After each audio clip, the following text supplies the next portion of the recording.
Thank you for listening to this PodcastOne production. Now available on Spotify, Apple Podcasts, PodcastOne.com, and anywhere else you get your podcasts. The Steve Austin Show is brought to you free today by our friends at BetOnline. The football season is over, but the NBA, NHL, and college basketball seasons are only heating up. That means some of the best odds in sports betting are yours for the taking. Get in the mix at betonline.ag and use the promo code PodcastOne for your 50% welcome bonus. BetOnline, your online sportsbook experts and exclusive partner of PodcastOne Sportsnet. PodcastOne presents the Steve Austin Show Classics. You and I have known each other for a long time, and to go back and give a little bit of history on you and me, I remember back in the day when they brought me into the WWF, they brought me in as a ringmaster, and, you know, they just brought me in as a mechanic and just a guy that could have matches with anybody on the card. And if you'll remember, you were on top back then, and you and me worked a lot back then, and just because you needed an opponent to beat who could give you a good match, and I was that guy. So to the listening audience out there, I cannot tell you how many times Shawn Michaels has kicked me in the mouth, and I was looking up at the lights, laying there on the mat. I looked up at the lights so many times, I think I need my retina and my corneas replaced. Thank you, Shawn. Well, you know, and that's one of the things, you know, it's funny, that, you know, I don't think there's ever been a time we've really got to talk about that. I mean, it was, you know, I mean, obviously, you know, and, you know, how do you not? I mean, obviously, you know, the Stone Cold was, you know, just, you know, huge, and it's hard not to focus on that, but, you know, yeah, one of the things a lot of people don't know is that, yeah, I mean, when you first came in, I mean, you and I were main eventing a lot of, you know, they wouldn't put us in any of the major towns because we hadn't done anything on TV, but in every other place. And I'll tell you, one of the things you did for me, and this isn't blowing smoke, and you remember me commenting on it the first time you said it, which was, you know, we got together and you said, hey, man, could I just sort of just, you know, you call it out there and just sort of do whatever. And if you remember, I was like, dude, yes. I mean, anything, you know, I mean, I had, at that time, I was, you know, probably wearing more hats than I should have at that time, trying to be a good guy and the champion and all that stuff, and having to general a lot of my own stuff at that time. And to be able to go out there and just not do anything except depend on the guy, you know, again, the old way, I guess, you know what I mean? I don't, you know, and I don't know, I'm assuming, Steve, because it's your show, we can be open and honest. We are open and honest. Anything flies on this show. Yeah, you know what I mean? I mean, and you could just, I mean, it was for me, especially, you know, at that time, it was a huge, you know, favor to me, you know, to be able to just have a dude out there calling the match. And, you know, I was thinking about it today. I mean, you know, they were very, if you don't mind me saying, they were very Flair Steamboat-ish, you know, our matches then. I mean, right. And again, as much as I would have, you know, liked to have brought that to TV, obviously, you know, we never got that opportunity. But, you know, it was a huge, huge thing for me at that time to just have a guy that I could go out there and completely relax with, and you know, and not all of it sort of be on my shoulders to, you know, to call and to try to get through. Well, it was a lot of fun for me because, you know, coming from a different territory, I'd been watching you for years and knew, you know, obviously who and what you were, one of the best in the world even at that time. So to go out there and get a chance to wrestle with you, and, you know, this was back in the day before I got dropped on my head, and I was a little bit more wrestling-oriented. I kind of had to modify my style after the pile driver, and back then I was a little bit more of a scientific wrestler, so there was a lot of wrestling that went into those matches, and we really gelled together, we really flowed together and had great chemistry, and we really didn't know each other too well. So those matches were very instrumental for me, because I remember one time you and I were wrestling at the Houston Summit. It was sold out, and we just went out there and did our things. And then I remember after that match, Bret the Hitman Hart had watched that match, you know, from one of the doors, and he came up to me and he said, hey, man, I just want you to know that was a hell of a match. He goes, I'll be glad to work with you anytime. And that was just based off a match with you, and there I was as a dumbass ringmaster. So it certainly opened a lot of eyeballs and doors for me. So, you know, much appreciative on my side. But, you know, I want to talk about a little bit of your career and covered in real broad strokes, because I'm sure you're kind of in the same boat as I am. You know, A lot of times when people interview me, they ask me the same old shit that they've been asking me for 10 or 15 years. And, man, I'm always happy to talk to people, but sometimes, you know, the same old thing is the same old thing. So I want to step out a little of the box a little bit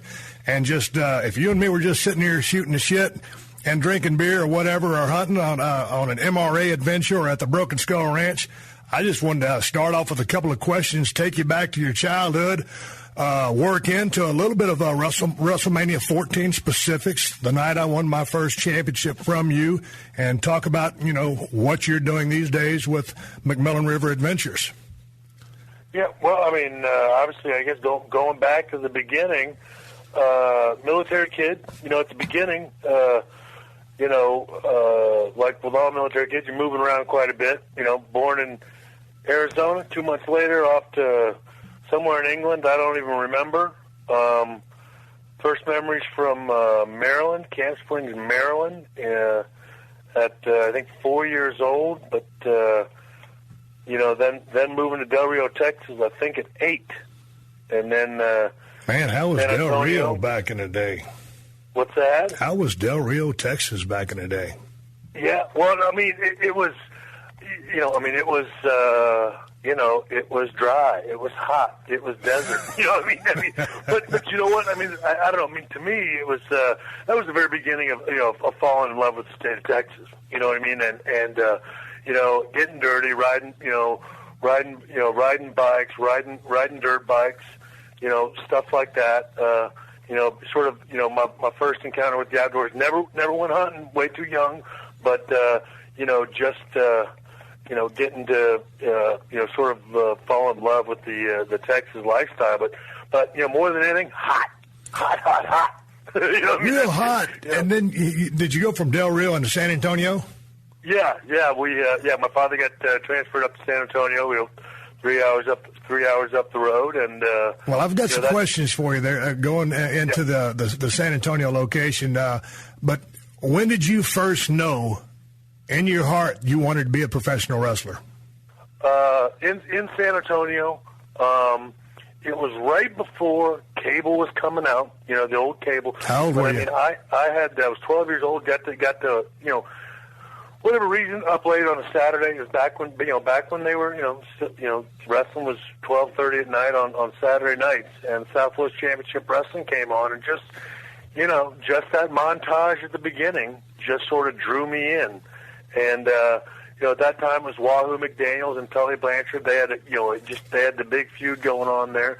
Scott Casey, Black Gordman, Jose Lothario. You know, and then Scott Casey had this huge, this huge thing, angle with Eddie Mansfield that ended up in a hair versus hair match. I mean, it was just, but that was all of it. The Funk's coming through, and then as cable came about, almost around the same time, that's when we got TBS and the then WWF out of the Madison Square Garden and that WOR TV and so I mean it just sort of consumed my life. I mean it was, I was obviously, Steve, growing up in Texas, football is everything. And well, that's what I wanted to ask you. You're taking a shine to this wrestling at about 12 years of age.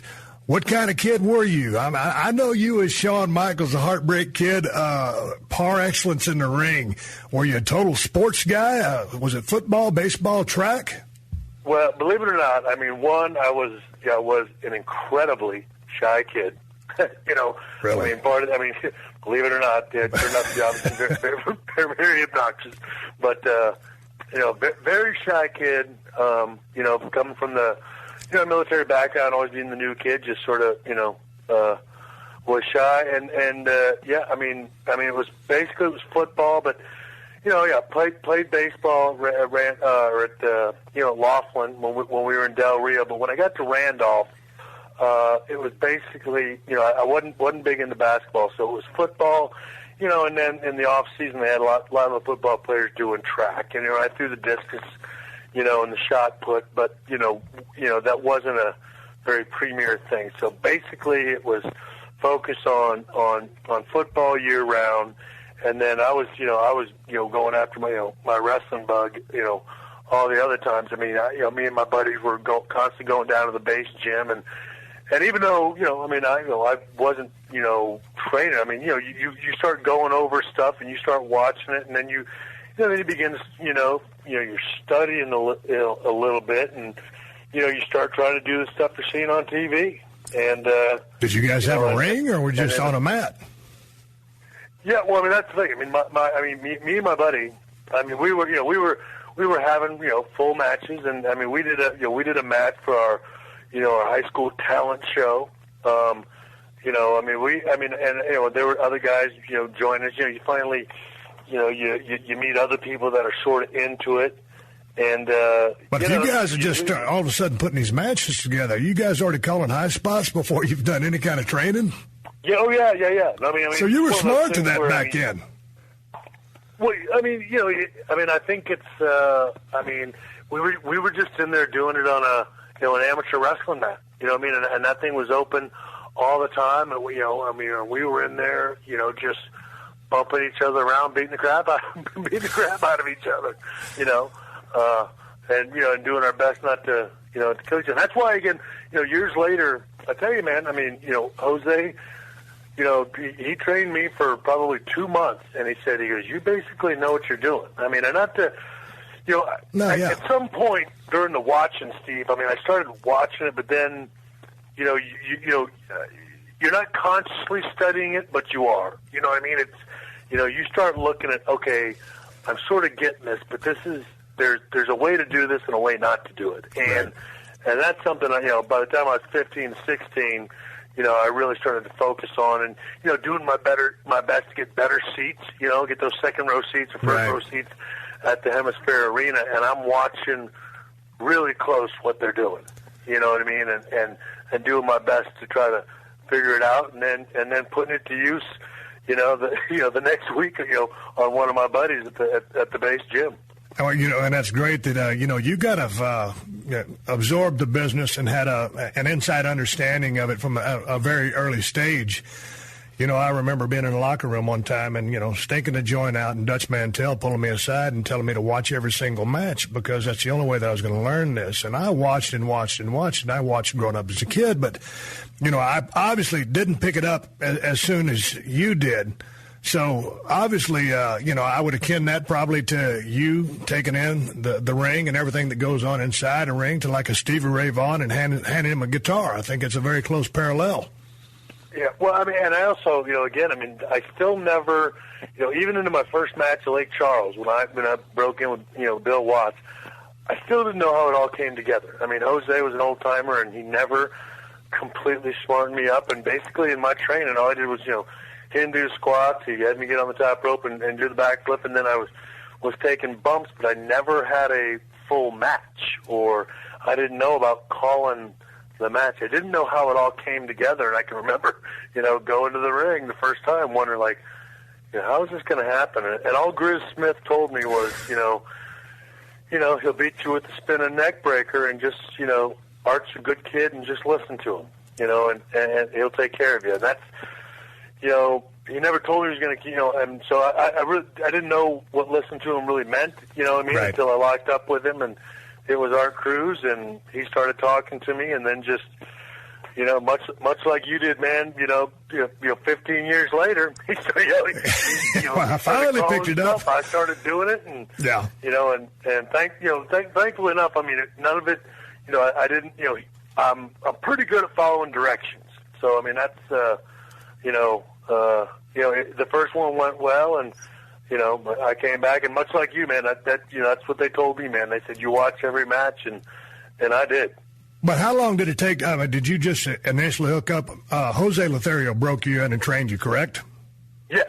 Now, did you seek him out? How did you guys come across each other? No, well, you know what? I had, been bothering my dad about wanting to do it. And, of course, breaking in then was, next to impossible.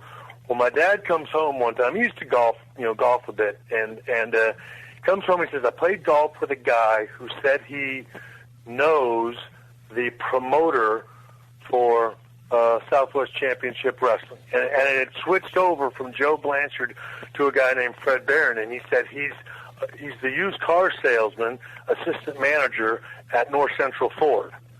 And so we went down there and spoke with him, and him and my dad sort of agree that I need to go to college first so I can have something to fall back on. And, so I go to a, 2 semesters of college, and then I come back and I say, I go back home and I said, let's go. I want to go talk to the used car salesman again. I want to do this now. And my dad calls him, and that's when I meet Jose. But you went to college at Southwest Texas State, correct? Yeah. What happened? Did you just not dig Texas college? State. What's that? Did you just not dig college? What was your major? What was your plan going in there? Was it any kind of athletic scholarship? Well, funny thing. I mean, I was, first semester I had no idea. Second semester, I thought, I'm going to start doing something that might, help me in the wrestling. And so I can't remember the name of it, but it was like creative communications or something like that. It was, stuff where I could start, talking and things like that.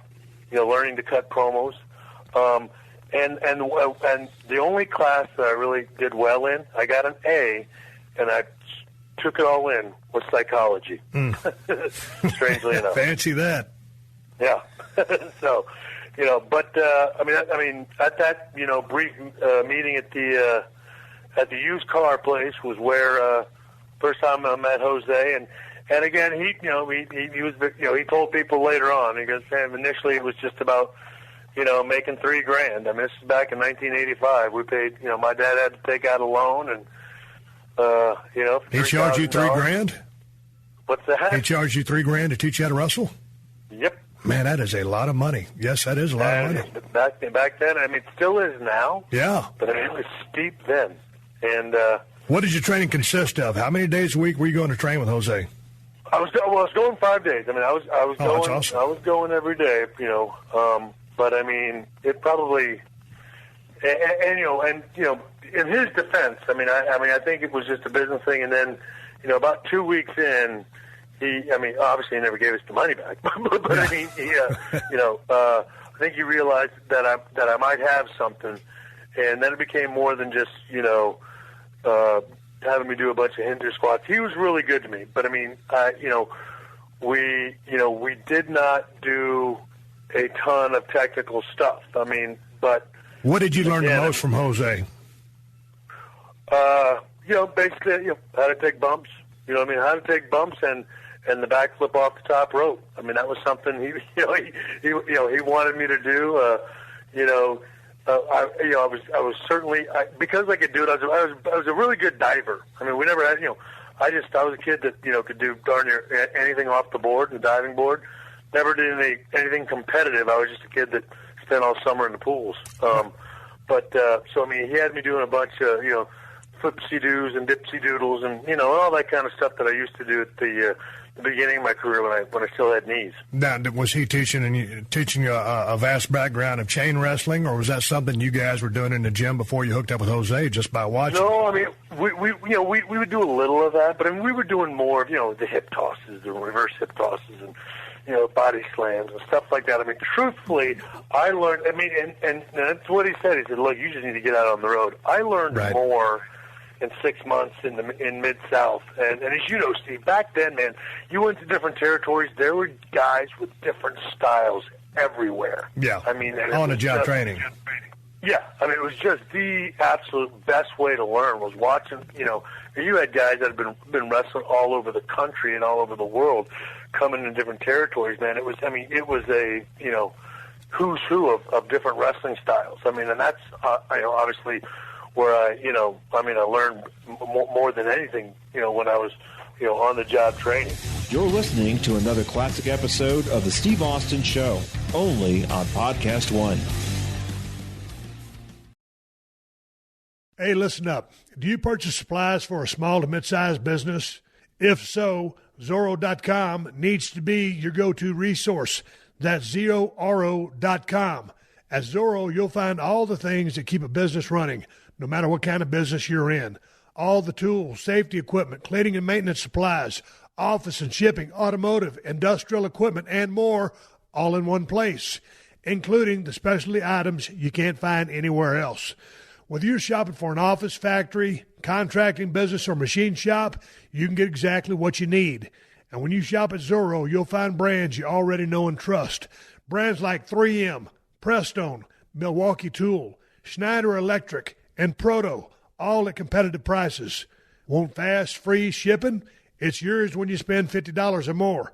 And if you ever have a question, a return, or need help finding exactly the right item, count on Zorro's customer service team based right here in the U.S.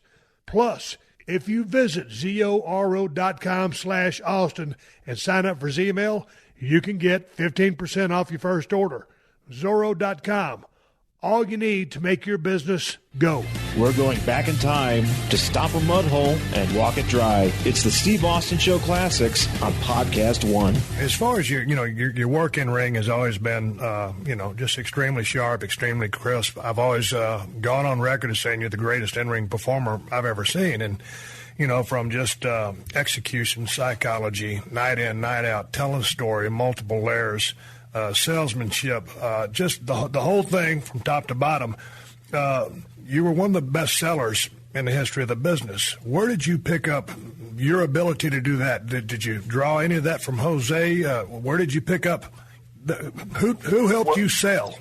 Well, I got to say, the two guys I would probably give majority of the credit for that would be Ricky Morton and Terry Taylor. Those are, again, obviously continue to try to work on it. And I tell you what, Marty was a big part of that when I got to Kansas City. But, Ricky Morton and Terry Taylor were the two guys that I watched a lot, spent a lot of time with in Mid-South when I very first started. And that's where I, really watched and learned, about how to really draw sympathy, from the crowd and to make it believable, especially, when even at that time, it was still, more the traditional way of wrestling, but even then, it was starting to turn a little bit. They had the big, rough, tough baby faces there, too, and Dr. Death and Hacksaw Jim Duggan and Jake the Snake, so it was starting to turn into, the more tough guy baby faces, but, guys like Taylor and Ricky Morton could still draw that, that old school sympathy, and so I got to give them a ton of credit. Yeah, those guys were awesome, and especially Ricky Morton being a smaller guy, and Rock and Roll Express, one of my favorite tag teams in my top three of all time, and Ricky Morton was absolutely wonderful. Do you think in today's ball game that the art of selling has been somewhat lost? Yeah, let's put it this way. I don't know if it's lost. I think that it's done less because, for different reasons. I think that because it's a faster product and they're just trying to go, and not get people to change the channel. I think maybe lends something to that. And I don't know how much of it is being concerned about the development or lack thereof of the character. A lot of guys, they worry about being vulnerable. If you get to pick apart, everybody, Kevin Nash used to always joke with me about, hey, who doesn't want to be the guy that flies the helicopter smoking a cigar, with the machine gun in his hand, beating everybody up and getting the chick at the end? Everybody does, but you can't always be that guy. Everybody's sort of got to have a role, and, sometimes you got to be the guy that does get beat up. And that's one of the things that, again, even for all my faults in the ego area, which there were plenty of, I was always really comfortable with making, Shawn Michaels, HBK, whomever you want to call him, pretty well-rounded. That he was going to go ahead and experience every emotion. Didn't matter if it was, funny, sad, laughing, crying, hurt, scared, whatever. You run some risks with that, But, it was, that was a choice I went ahead and made. And so I think, to, the point of your question, I think, guys are less, desiring of wanting to play that role. I think more people want to be, dude, you made one of the coolest characters, in history. And it's pretty tough not to want to be that guy.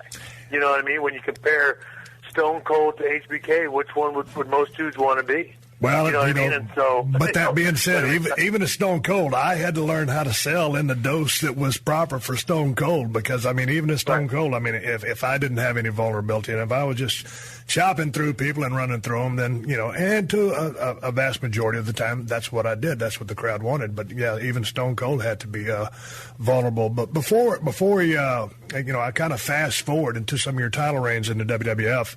I know that you opened up a wrestling school there for a period of a couple of years.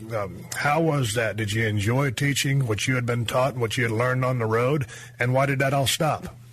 Yeah, I mean, I did really enjoy it. I mean, I you know, it sort of takes you back to all the best parts of the business, you know, all the stuff that you sort of enjoyed before it got tough.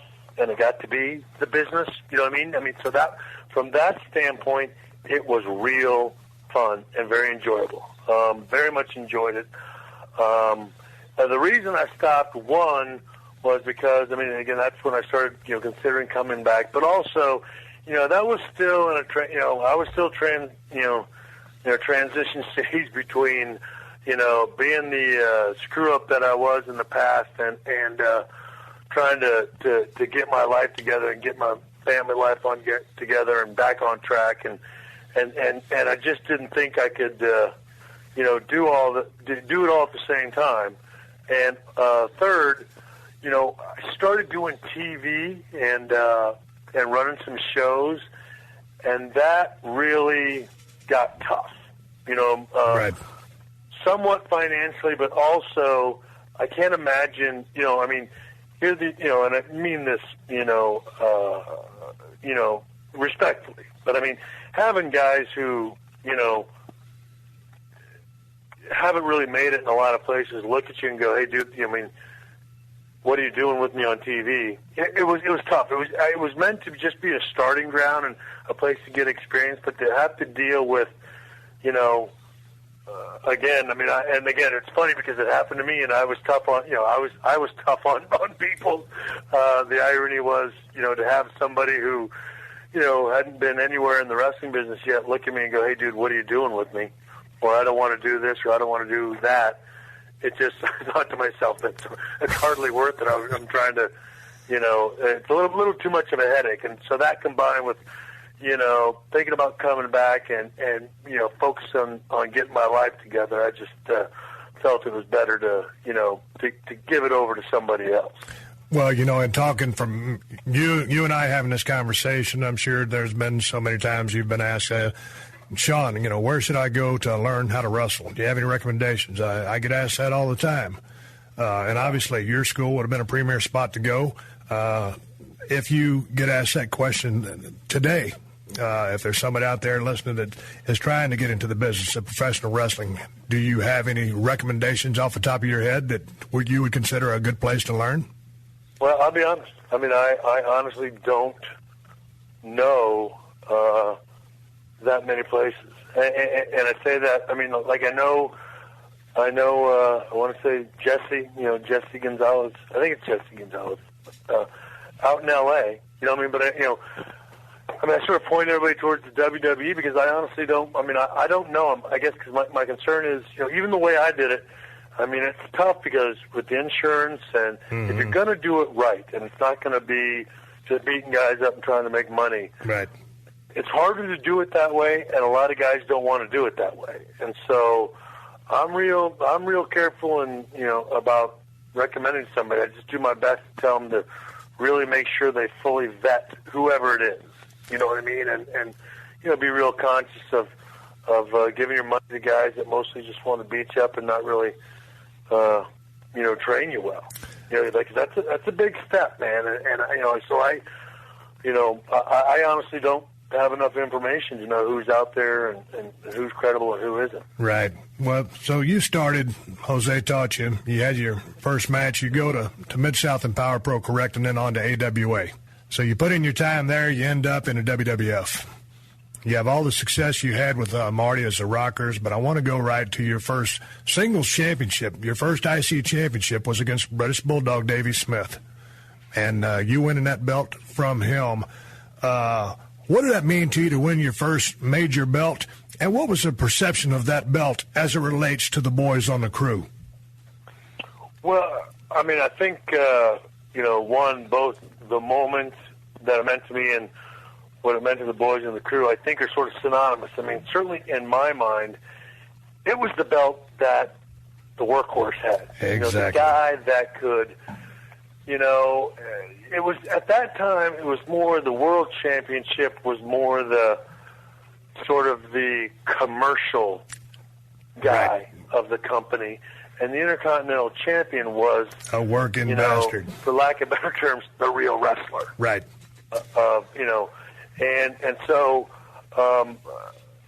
that's actually the one I can remember thinking. And it was many years ago, because I had that perception of it even before I was in the WWF, but still in the business. I was just a guy that saw the Intercontinental belt as like, the belt like a guy like me really wanted.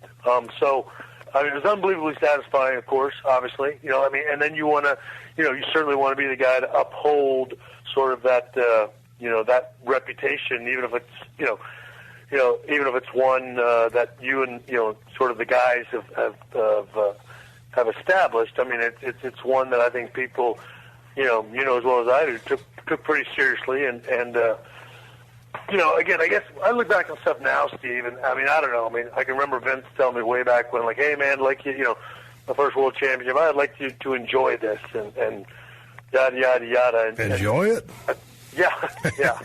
I guess that's easier said than done. The Intercontinental Championship is probably the last title, that I enjoyed until I came back, in 2002. And of course, I made it a point not to hold any titles then. Right. Moving on to the World Heavyweight title, you won that title from Bret the Hitman Hart, one of the greatest of all time. What did winning that belt mean to you on a personal level? Well, again, I mean, it means a lot of very cool stuff. And again, it's, you want to, I don't know, I want to like tell people like, it's obviously it's huge. I mean, it's.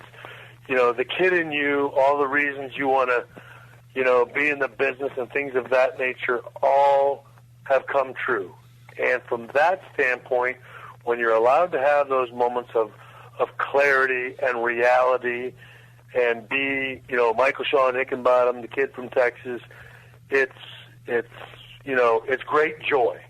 As you know, Steve, you sort of live a double life a lot of the times while you're doing that job. And, the Shawn Michaels, the business dude, the wrestler, the whatever, didn't have the ability to enjoy it. You know what I mean? You're just. Did you stress about the responsibility that belt places on you? Yeah. Again, I don't, I think probably at that time I'm sure I said, I don't care and stuff like that, but you got to draw. I mean, I don't, you're looking at the house every night. There's, I can remember, I can't remember one time when Bret had the belt or when Hogan had the belt. I can't remember when I first got to the WWF. Nobody was talking about ratings. You know what I mean? On from TV. We still had shows. I don't remember ratings being talked about until I think I don't know, the first Monday Night Raw, or maybe somewhere even a little bit later than that. You know what I mean? Right. And I'm sure they were talked about. I'm just saying I never remember hearing about them.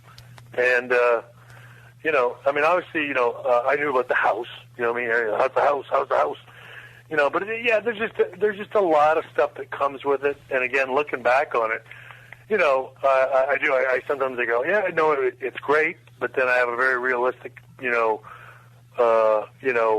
response of like, but I can't say I let myself enjoy it because I was too busy thinking about all the other sort of stuff, garbage, whatever you want to call it, right. Pressure that came along with it. Look in the mirror. You look good. You're doing everything right for your health today, but if you're not planning for the what-ifs of tomorrow, then it's time you do. The problem is, historically and rather ironically, The health conscious have overpaid and subsidized those who are less health conscious. It's not a conspiracy. It's just how life insurance works. Introducing Health IQ. Health IQ uses science and data to secure lower rates for people like you on their life insurance. If you're a runner or a cyclist, or if you're into CrossFit or another type of athlete, even a committed weekend warrior. If you're a vegetarian or vegan, then you deserve to be rewarded for your hard work with more affordable life insurance rates. Health IQ can save you up to 41% because physically active people have significantly lower risk for heart disease, cancer, and diabetes. And Health IQ is not just a lead generator. They take the customer through the entire process of applying, and the policy is underwritten by one of our top insurance partners. But these savings are exclusive to Health IQ. You won't find them anywhere else, and you must qualify to get a special rate. To see if you qualify, go to healthiq.com/Steve to take the proprietary Health IQ quiz. Depending upon your score, as well as other related qualifying factors, you can save up to 41% on your life insurance premiums compared to other providers. Again, that's healthiq.com/Steve to let them know we sent you. And start the process with Health IQ quiz. There's no commitment, and you'll learn even more about potential opportunities to be rewarded for your commitment to living healthy. One more time, that's healthiq.com/Steve. Let's jump to WrestleMania 14. WrestleMania 14, a pivotal time in my career. It was the night in Boston Fleet Center where I was going to win my first World Heavyweight Championship. I was going in to face none other than yourself, the Heartbreak Kid. We had Mike Tyson involved as a special referee. Obviously, you being the heavier-footed guy at that time in the business, you knew that Mike Tyson was going to be a part of this whole extravaganza probably way before I did. But when Vince is breaking this information down to you about Mike Tyson being involved, what ran through your head? Were you down with that? Were you say, hey, that's a great idea? Or where were you on the whole Mike Tyson thing? Well, as best I can recall, I don't think I knew about it, I can remember, hearing about it, but, you did the first thing with him. To be perfectly honest, I can remember, I can remember being a little jealous of, he's going to, Mike Tyson's going to be here, and I'm in the main event with Steve, and I don't even get to do anything with him. And so I didn't know we were doing the DX thing or anything like that the first time when you guys went out there and did the confrontation with him where you pushed him and all that with Vince. I didn't even know where we were going then. You know what I mean? And I got, and as you know, Steve, somebody could have told me then, and it's gone now, for all I know. But but that notwithstanding, you knew it was going to be big. You knew it was going to help, obviously, the pay-per-view. Yeah, it was one of the, having done a fair amount of those, WrestleManias with, quote, stars, unquote. This one felt like this was going to be one that really worked in our advantage. And and again, everybody knew. Your dad had been a dummy to know that, didn't know that you were coming on hot. So it was for me, and again, just being 100% totally honest, it was it's one of those things where you're like, it's cool, all the stuff that's happening that's big, but you're not a part of it. And that was admittedly a tough pill to swallow, and obviously not being the great guy, that I am now. The guy I'm talking to now is a lot different than the guy back then, because I remember, man, tension was high. We started building that WrestleMania 14 thing, and we brought Tyson in, and everything was going full speed ahead. And I remember the time you super kicked me on the top of the ramp there that one time, and, Triple H was there, and, we were doing, it was a hell of a build-up, but, man, it seems there was a little bit of animosity there. And you, seemingly to me, were just in a lot different space then than you are now. It seems you were beat up. Well, and the thing is, the animosity was never at you. No, it was never personal, and I get that. Yeah, it was at the situation. It was at Vince. The career's over. I'm dropping the title. We're about frustration. It was palpable that this is going to be big. I'm going to miss it. There was absolutely nothing good going on with me. and so I was a dick to everybody. But that being said, but how were you on a physical level as far as on a pain level? I know your back was bothering you at that time.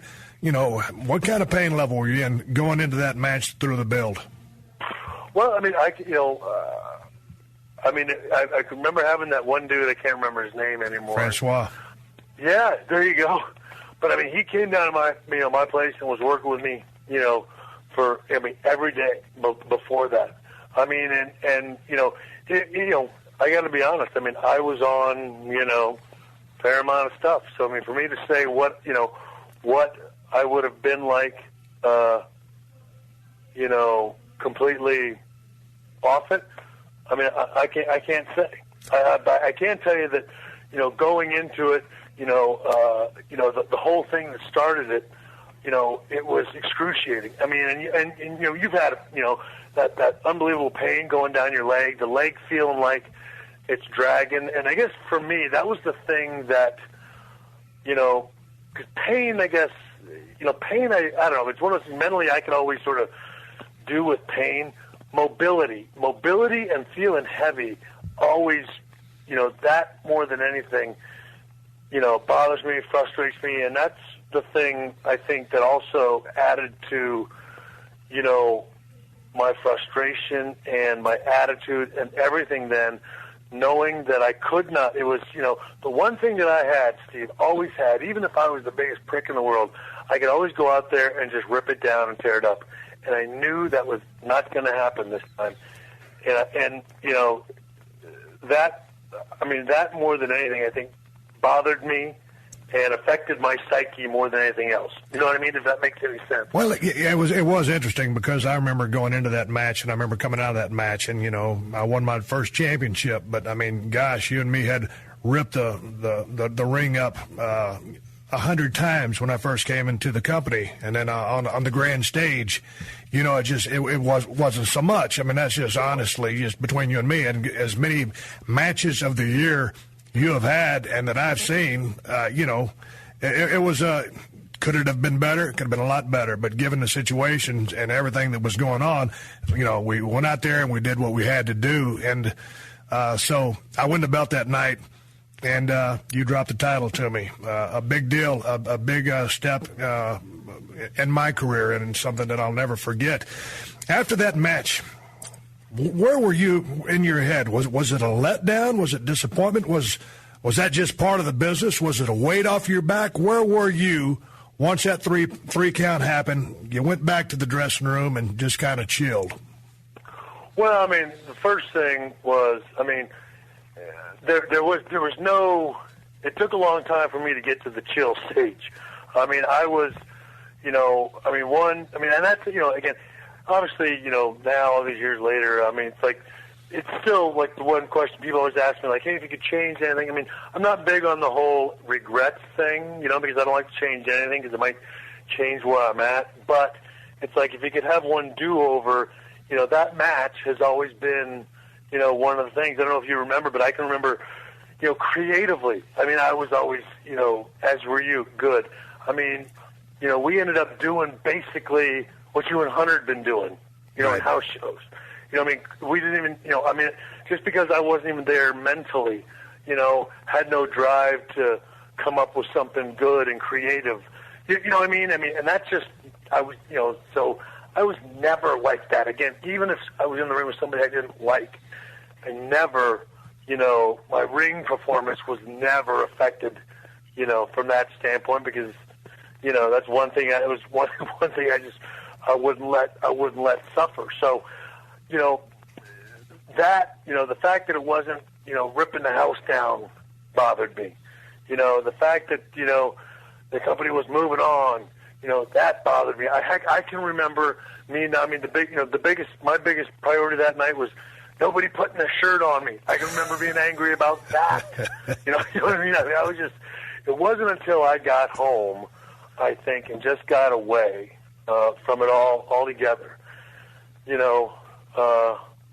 I think I finally got a little relaxed and sort of felt like, the weight of the world been lifted off my shoulders. I can remember watching the show the next night, and Hunter and, Kid coming out and bringing all that. And again, and him doing the promo, you dropped the ball and all that kind of stuff. And remember, absolutely none of that even, bothered me in the least bit. I mean, having the ability and the clarity to not be upset with the moving on that happens when you leave.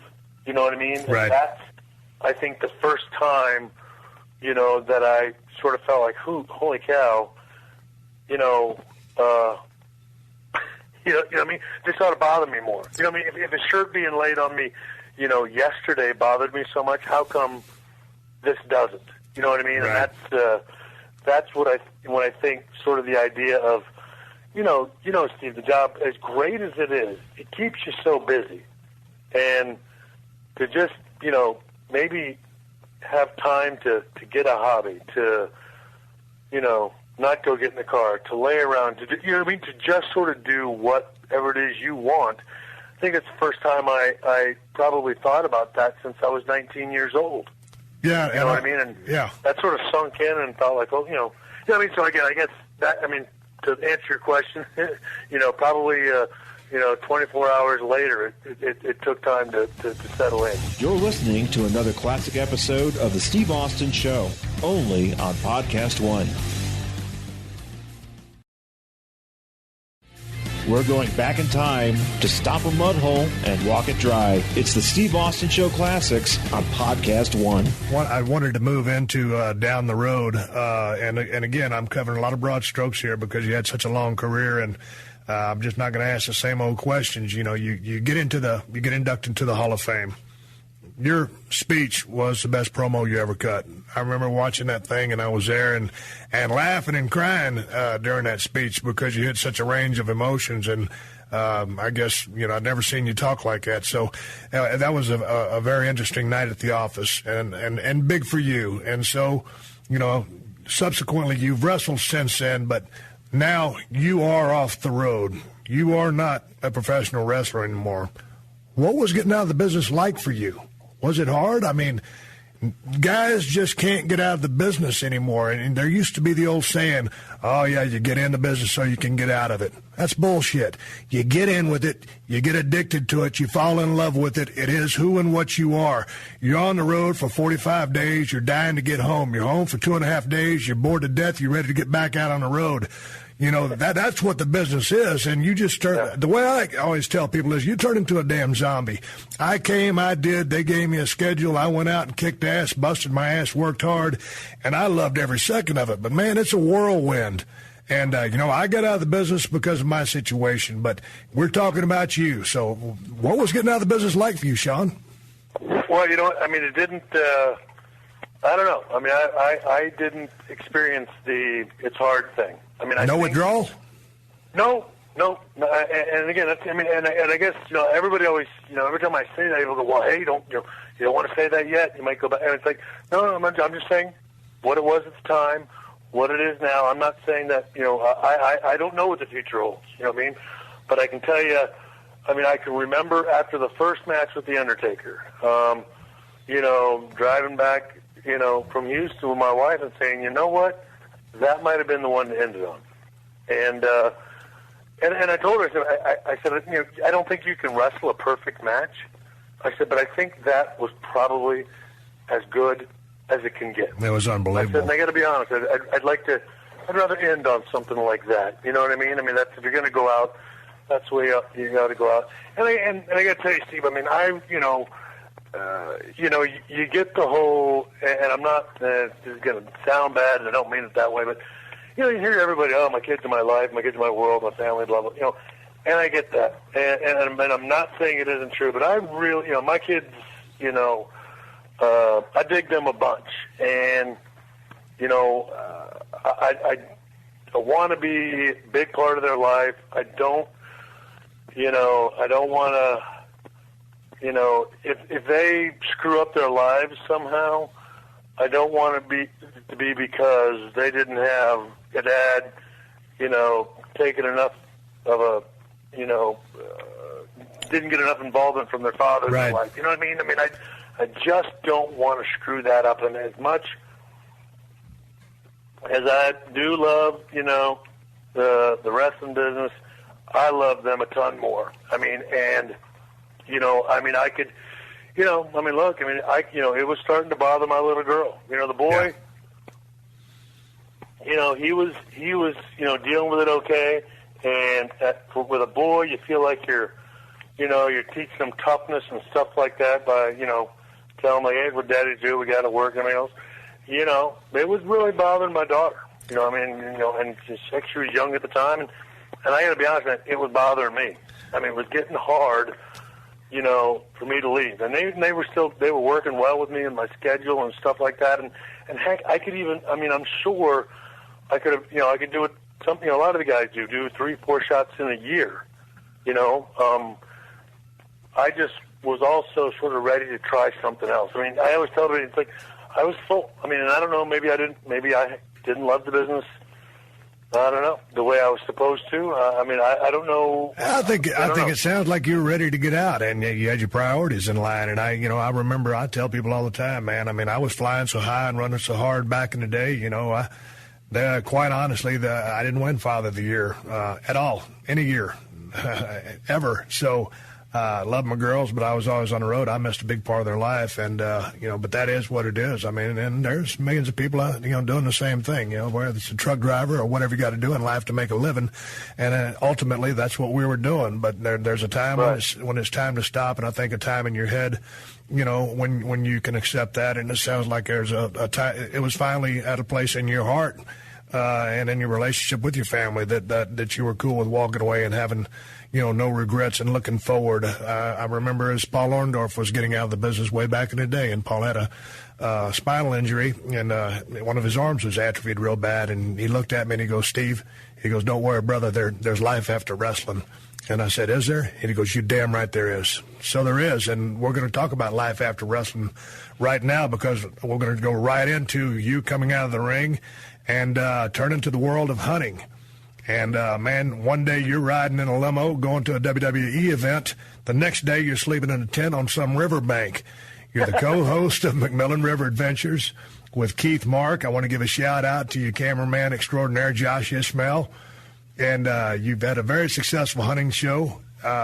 When did you start hunting? How did this show come about? Because obviously, when I first met you, I knew you didn't hunt, but it's something you took up later on in life, and you just seem to absolutely be in love with it now. Yeah, well, when after you beat me and ruined my life at WrestleMania 14. Yeah, after being kicked in the chin 600 times. Yeah, that's right.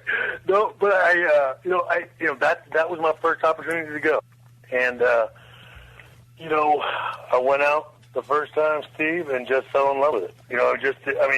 As it's so opposite of what we do, the peace, the tranquility, and just, being out there.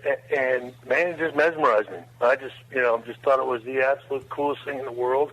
And then you sort of, then you tie that into, okay, now you're harvesting this deer, and then you're gutting them, you're cleaning them, and then all of a sudden you're processing them, you're putting them out, you're eating them, and all of a sudden it's like, this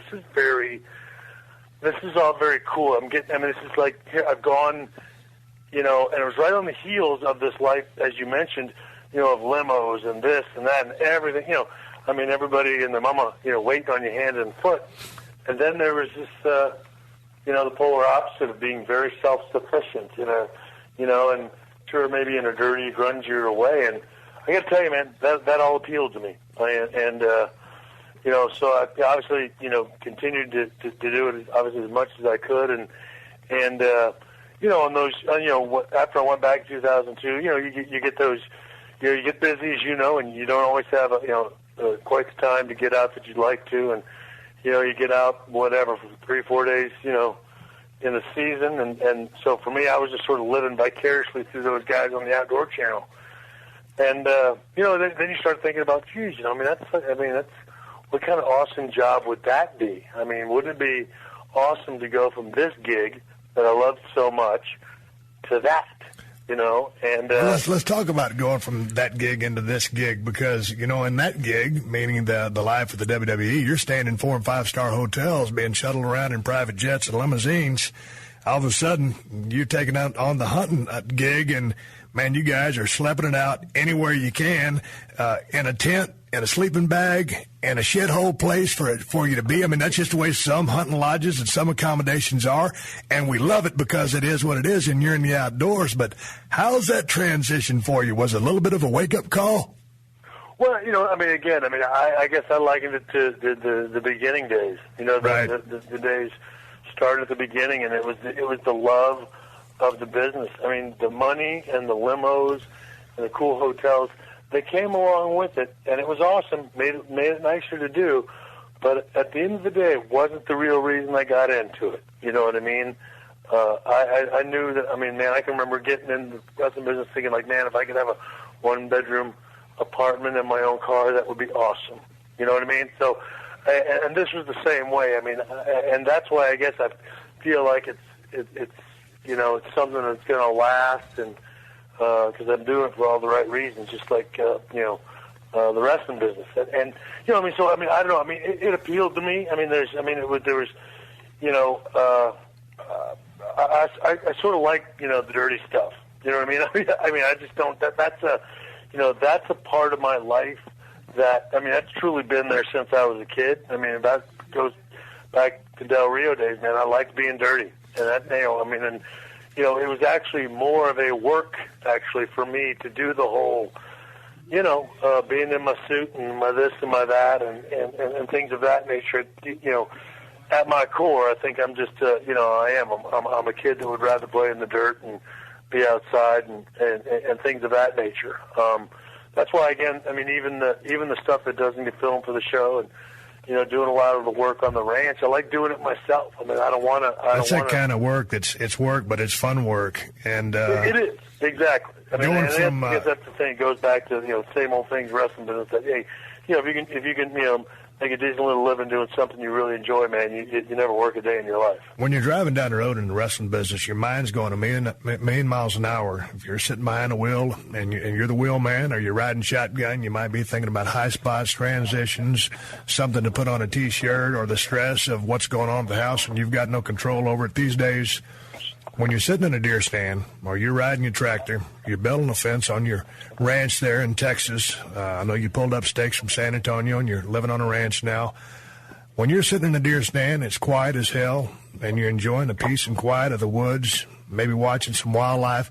What goes through your mind these days? What do you spend the bulk of your time thinking about now? You know what? I mean, I guess it depends. I mean, a lot of it is, you know, a lot of it's still focusing on my family. You know what I mean? I mean, my kids are at those ages where they're taking on new endeavors of their own. You know what I mean? Horse lessons, piano lessons, bandolero racing. You know, so I think a lot about that. Their little futures and things that, you know. I mean, I guess, not to sound too, I don't know, frilly willy on your show, but I mean, you know, I think a lot about them. I mean, and their, you know, and their futures and stuff I want to do when we get home. And you know, I spend a lot of time just, you know, taking it in. You know what I mean? I'm being thankful. You know, there's a time I don't sit out there and go, "Geez, man, Lord, you've been good to me." You know, I mean, you've allowed me to, you know, to do these things that I really like doing. You know, and have allowed me to call them jobs. Hey, but I don't think there's anything silly about, you know, caring about the future of your kids, taking care of yourself, and being able to relax a little bit from a lifetime of hard work spent on the road. You know, when I'm sitting in a deer stand, I'm so at peace with myself and everything. And, hey, I still got problems. There's still a bunch of stuff spinning around just like everybody else. But before I wrap this up, just as one hunter talking to another, for any of you people that are listening to this, you know, take some time, go get in the woods, check out the outdoor scene. My wife is a vegetarian. She's not going to kill anything, but she likes to sit in a deer stand and video deer. So if you can get outside, enjoy nature, and, you know, be responsible about your gun ownership and everything else that you do. Yeah, it's a great way to spend some time and a great way to kick back. Shawn, I want to thank you very much for being my first guest on the Steve Austin Show. You're a legend in the business of professional wrestling. You've always been a very interesting cat to me. I've watched you from afar, admired your work. God, just when you had your attitude back in the day, I didn't think too much of you. I was pissed off at you like a lot of guys were, but you were leading the charge, and I got a chance to get in the ring with you on a special night on WrestleMania 14, and you and I never traveled the roads together. We'll talk together again maybe. We can talk about the days of the clique, but just when you took up hunting and you and y'all came out with the MRA gang to the Broken Skull Ranch, it was a wonderful spending time with you. I'm glad that we are as friendly as we are now, and I wish safe travels, happy hunting, and all the best to you and your family. Well, I appreciate it, and I'll let you wrap it up. But that hunt, meant the world to me. I mean, because I've always wanted to know you on a different level. I mean, and it's just too hard to do it while you're doing that job, and it is. It's a competitive atmosphere. Yeah. It is. You know what I mean? And especially back then. I mean, I was, and again, that's why it's like, it's like one of those things where you say, give me another chance, dude. Because we got a lot in common. I've always dug you and thought the world of you, and so you're welcome, with us, at any time, and again, I hope your show does well. Anytime you need me, I will be there. I'm a phone call away, man. So whatever you need, you just let me know. I will give you a call in a couple of weeks. I'm going to go down and film Redneck Island, and I'm coming hunting with you and the MRA gang. Thank you very much, Shawn. You bet, man. Take care. Take care, man. Bye-bye. All right, everybody, give me a go home. It's time to wrap up this podcast and ride off at the sunset. If you want to reach me here on the podcast, send an email to questions@steveaustonshow.com. And don't forget to rate and review the Steve Austin Show on Apple Podcasts and tell your friends to check us out. Hey, man, I got a lot of great news about Broken Skull IPA. It is just exploding across the country. It has been received extremely well on the East Coast. They're drinking as much as we can send. Thank you to New York, New Jersey, Massachusetts for all of your support. Everybody over in Oregon, Texas, we are trying to get down your way. We are on our way to Texas ASAP. We're going to be a lot of places in 2020, and the Broken Skull IPA, we're here in the craft beer scene, just keeps growing and growing. You can find us in California, all over California at Whole Foods and Total Wines. If you ain't in Cali, check out the ElSegundoBrewing.com website, because we might just be headed your way. And for those people on the East Coast, the places I just named, you can find a location nearest you to purchase the best IPA in the United States of America, and that's the bottom line. And, folks, don't forget, I've got some King of Attitude shirts and some Broken Skull Ranch shirts available at ProWrestlingTees.com/Steve Austin. And if you're looking to buy a badass pocket knife, I got two for your ass. Everybody should have a pocket knife, and that's the bottom line. Cold Steel are the ones who make this badass pocket knife, the Broken Skull and the Working Man. Find them at my Amazon store. Amazon has the best price on both knives. Just go to Amazon.com/shop/Steve Austin. I'd like to say one more thank you to all the fine sponsors of the Steve Austin Show, especially Geico, Zorro, Health IQ, and Bet Online. That's how I'm able to do this podcast for you twice a week for free. Please support them because they support us. And if you need more info, check out the show description to this episode for details. Hey, folks, if you see me out on the trails, I'll proudly be riding a Kawasaki, and that's the bottom line. Until next time, my name is Steve Austin, and I will catch your ass down the road. This has been a Podcast One production. Download new episodes of The Steve Austin Show every Tuesday at PodcastOne.com. That's PodcastOne.com.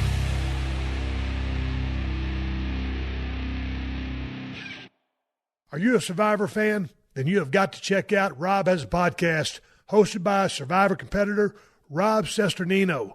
Every week he'll be recapping the upcoming season of Survivor so you don't miss any of the action. Plus, Rob is celebrating his 10th year of podcasting, so you know he's a total pro. Be sure to subscribe on Spotify, Apple Podcast, Podcast One, and many of your favorite podcast listening apps.